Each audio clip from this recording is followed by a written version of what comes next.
Дима косо смотрел на мальчика, сидевшего рядом и болтавшего ногами.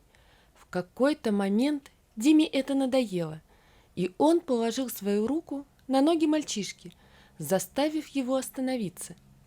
«Ты чего?» – спросил он обиженно, а потом попытался скинуть руку Димы с ног, но понял, что не на того напал. «Не делай так», – резко сказал Дима. «Не делать как?» – спросил мальчишка. «Не болтай ногами, так не делают воспитанные дети». Мальчишка посмотрел на Диму с удивлением. «А тебе откуда известно, как делают воспитанные дети? Тебя вообще никто не воспитывал, ты детдомовский». Внутри Димы что-то ёкнуло, и он вздрогнул.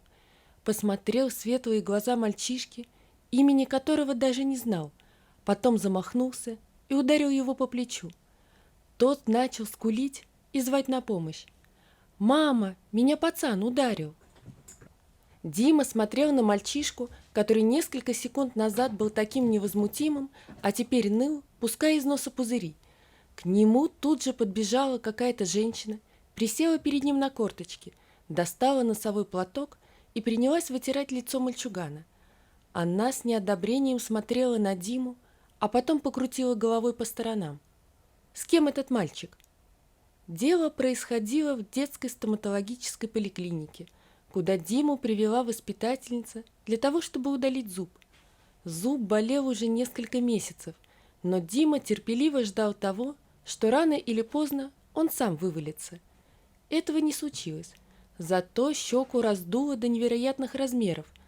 Только когда воспитательница заметила, что Дима стал плохо есть, а его внешность несколько преобразилась, забила тревогу и повела его в стоматологию. Дима терпеть не мог врачей. Точнее, не терпеть их не мог, а попросту их боялся. Особенно стоматологов. Особенно, когда болел зуб. «Этот мальчик со мной», — сказала Зоя Тихоновна, приблизившись к Диме и мальчишке, рыдавшему рядом. «Что случилось?» «Он ударил моего сына», — громко сказала мать мальчика, продолжавшая сморкать его и вытирать слезы. Дима понимал, что обиженный им ребенок явно переигрывает, но ничего не стал говорить. Сидел молча, взявшись за щеку, зато теперь был спокоен за то, что никто рядом с ним не болтает ногами и не допрашивает его обо всем. Дима уже 100 раз пожалел о том, что сказал мальчишке, имя которого даже не знал, о том, что приехал из детского дома. «Дима просто так не стал бы поднимать руку на ребенка», ответила Зоя Тихоновна.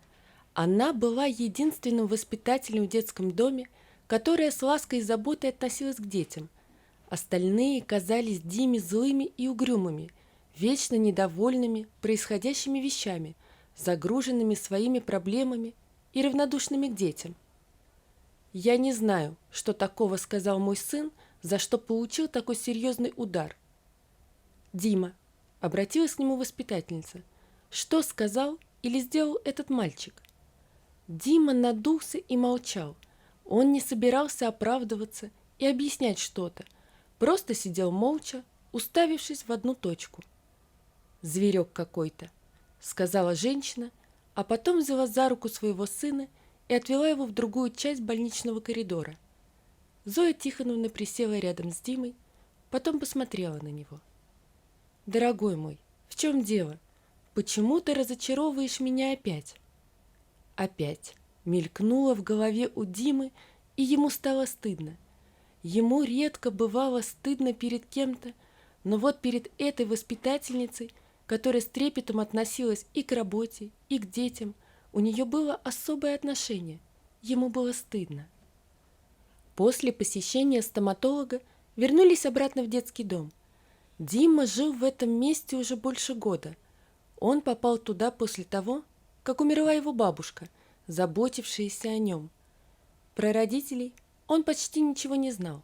Знал только, что отец погиб, а мать еще в детстве бросила его и сбежала с другим мужчиной в лучшую жизнь. Выходило, что родителей у него не было, бабушки тоже, а другие родственники забирать к себе сложного ребенка не хотели. Дима не был сложным с детства. Таким он стал после того, как узнал от бабушки правду о том, что его мать бросила его. Отец никогда не говорил Диме о матери, вскользь упоминал о том, что она то ли умерла, то ли пропала без вести, а вот бабушка скрывать правды не стала.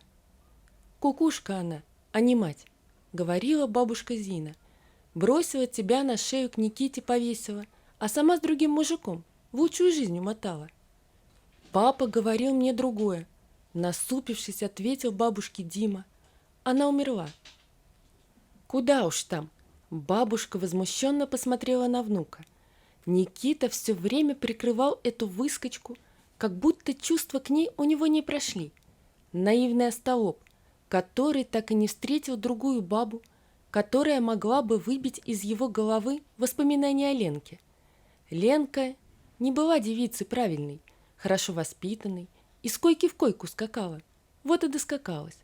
Родила тебя, скинула отцу, а Никита даже уверен не был в том, что она тебя от него рожала. Это было настоящим ударом для Димы. 10 лет он прожил, зная совершенно другую информацию, а теперь выяснилось, что его мать была женщиной легкого поведения, а отец скрывал от него правду, не желая признаваться в своей слабохарактерности. А тот факт, что Дима мог быть еще и не сыном Никиты, вообще выбил мальчика из колеи. Дима озлобился на всех, но прежде всего на свою мать, которую никогда не видел, а еще на отца, который прикрывал ее похождения, а теперь умер и не мог ответить сыну на его вопросы. Бабушке стало сложнее с внуком, который был обижен на все и вся.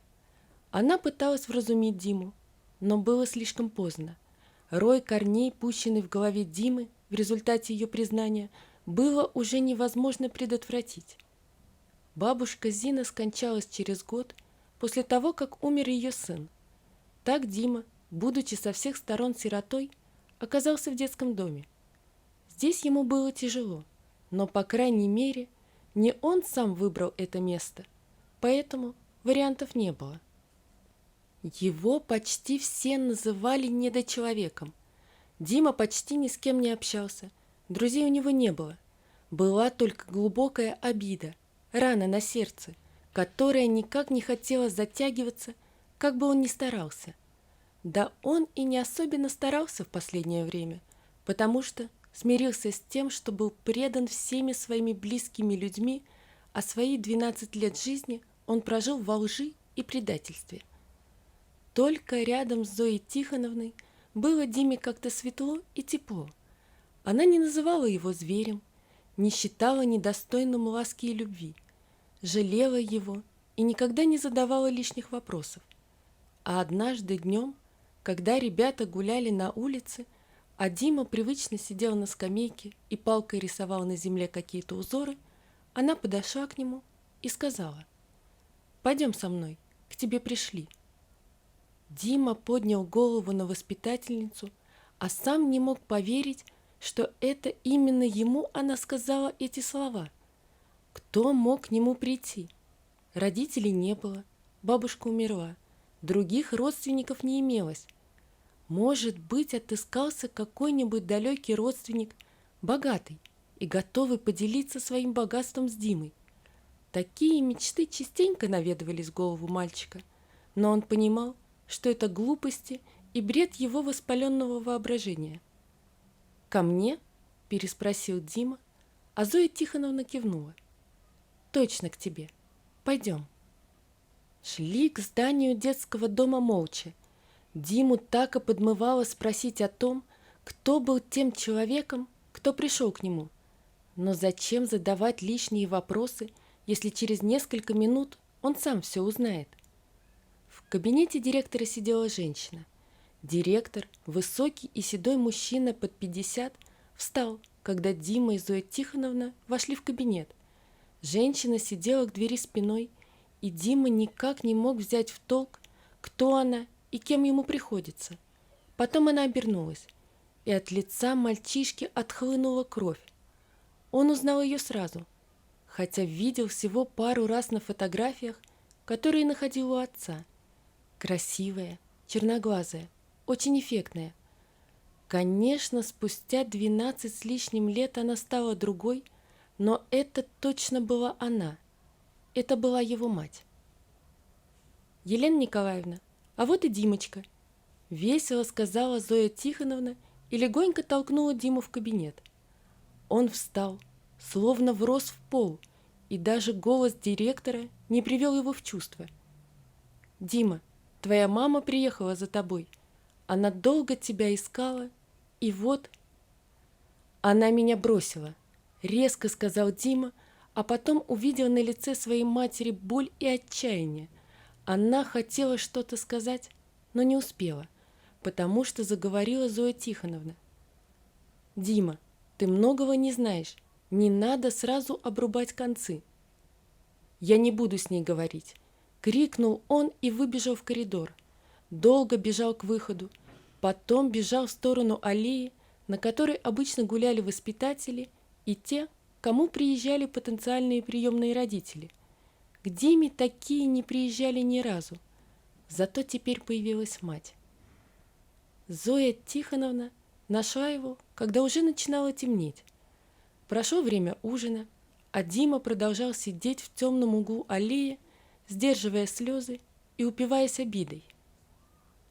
«Твоя мама уехала», — сказала она. «Она мне не мама, не называйте ее так», — ответил Дима. «Она бросила меня, ушла к другому, она предала». Зоя Тихоновна присела рядом, а потом задумчиво сказала: «Я работаю в этом детском доме больше 10 лет, и на моей памяти родные и родители возвращались за своими детьми раза 3-4 от силы.